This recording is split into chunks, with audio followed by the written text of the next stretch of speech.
Buenas tardes, vamos a tener esta presentación del tema visualización de formatos de datos masivos que corresponde a la materia de tecnologías para manejo masivo de datos. Vamos a hacer uso de la base de datos llamada DocDB. Primeramente vamos a definir la parte del concepto de Big Data, mencionar que este concepto es un concepto que surgió en la década pasada, ha tomado fuerza y en la presente década sigue en constante evolución. Podríamos destacar con facilidad que al inicio del modelo, los Big Data valoraban el modelo de las 3V, o sea, valoraban la característica de volumen de los datos, la variabilidad y la velocidad con las que estos llegaban. Posteriormente se fueron incorporando nuevos conceptos denominados Vs al modelo y surgió el modelo de las 5 Vs del Big Data, donde se incluía también el valor y la veracidad de los datos. Actualmente se han incluido nuevos conceptos de Big Data, nuevas Vs, como es la volatilidad y la variabilidad de los datos.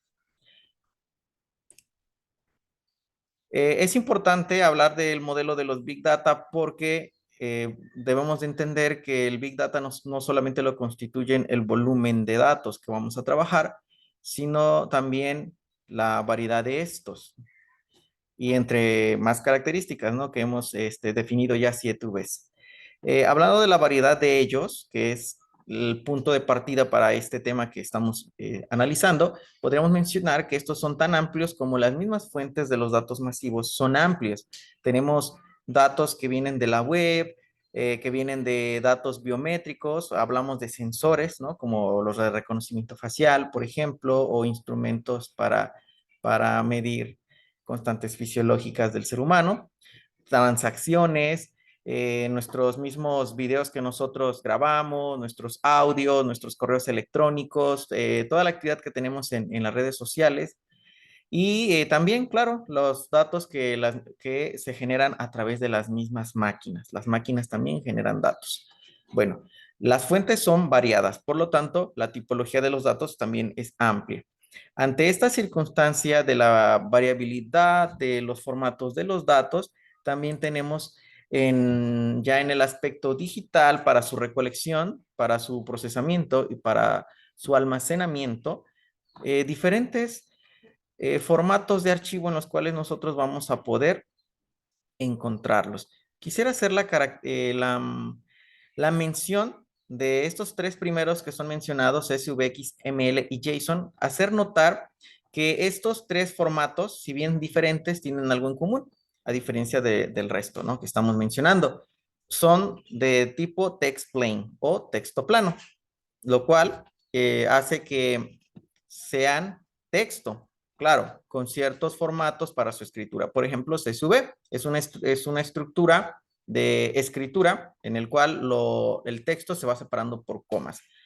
Al separarse por comas, los sistemas van a entender que nos referimos a un nuevo valor, a una nueva columna.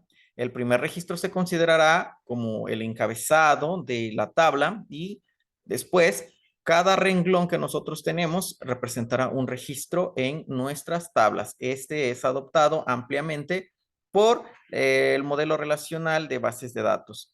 Hay otras variantes del CSV, como el TSV, por ejemplo, ¿no? Que son archivos separados por tabulador, también puede ser por espacio, por cualquier otro signo de puntuación, pero finalmente estamos hablando de texto. Tenemos otros formatos como XML, igual, también es texto, pero a través de etiquetas. Entonces, aquí no, hay que hacer la diferencia de pasar de un CSV, que es estructura de texto, a XML, que es un lenguaje. Okay. Y después tenemos al JSON. El JSON también, texto plano, sigue cierta sintaxis, pero tiene ya la particularidad de ser considerado un tipo de objeto. Es un objeto especial entre los objetos de JavaScript. Esa es sus siglas, JavaScript Object Notation. Bueno, todos estos formatos de datos son de tipo texto, a diferencia de los que vemos aquí al final como Parquet, Abro o RC, que son formatos de tipo binario. que permiten un eficiente almacenamiento de los datos. Bueno, estos datos entonces se van a dividir entre datos estructurados, como lo son Parquet, Avro, ORC. Los datos también de tipo SQL son los datos que la computadora genera. Entonces lo hace de manera estructurada. Luego tenemos la semiestructurada, ¿no? Y que es fácilmente entendible como una parte intermedia entre un dato estructurado y un dato no estructurado. Porque también la redacción de este es un punto intermedio para que la máquina lo pueda interpretar, lo pueda leer, pero que también haya una intuición por parte del ser humano y también este pueda entenderlos. Y me refiero a los archivos de tipo XML. Y después hablamos de los datos no estructurados, donde incluso los archivos de tipo JSON son considerados también como datos no estructurados. Y claro, el texto plano sin formato, ¿no?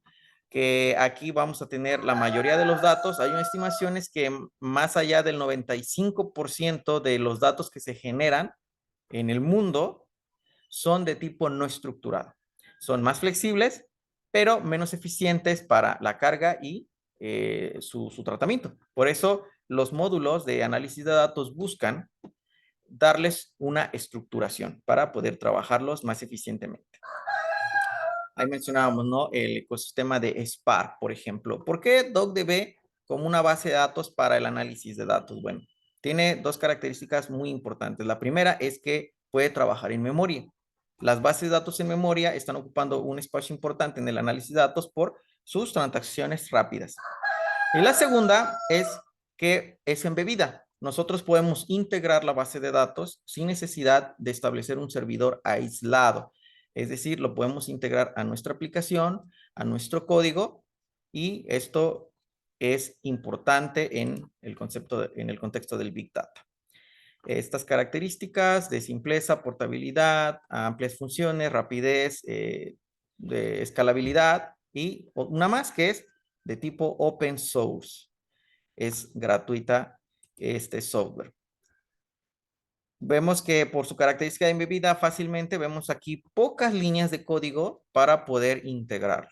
Estamos haciendo uso de Python en ambas consolas y vemos que una vez importado el módulo de DocDB en Python, podemos nosotros hacer rápidamente una consulta SQL y también podríamos trabajar en el contexto de los análisis de datos, por ejemplo, transformando los datos en un data frame como el de tipo pandas.